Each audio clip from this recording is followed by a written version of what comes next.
Genesis 15. After all these things, this word of God came to Abram in a vision. Don't be afraid, Abram. I am your shield. Your reward will be grand. Abram said, God, Master, what use are your gifts as long as I'm childless and Eliezer of Damascus is going to inherit everything? Abram continued, see, you've given me no children, and now a mere house servant is going to get it all. Then God's message came. Don't worry, he won't be your heir. A son from your body will be your heir. Then he took him outside and said, look at the sky. Count the stars. Can you do it? Count your descendants. You're going to have a big family, Abram. And he believed. He believed God. God declared him set right with God. God continued, I am the same God who brought you from Ur of the Chaldees and gave you this land to own. Abram said, Master God, how am I to know this, that it will all be mine?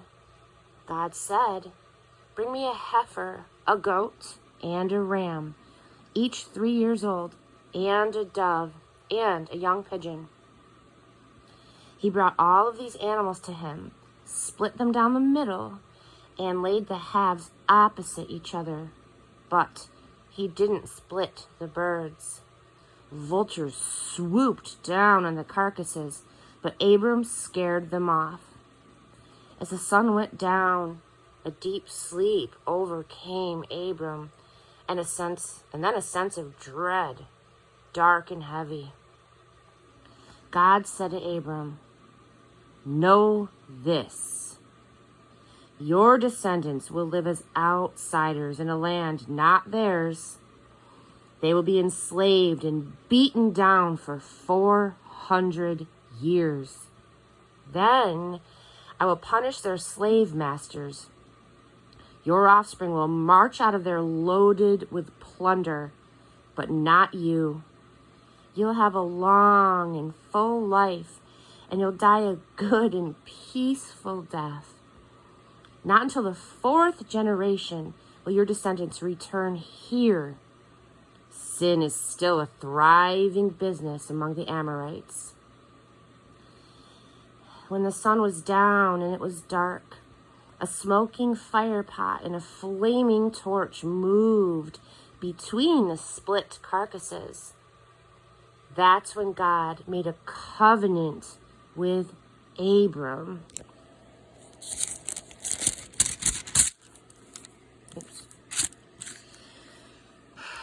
I am giving this land to your children, from the Nile River in Egypt to the river Euphrates in Assyria, the country of the Kenites, the Kenizzites, the Cadmonites, the Hittites, the Perizzites, the Rephaim, the Amorites, the Canaanites, the Girgashites, and Jebusites.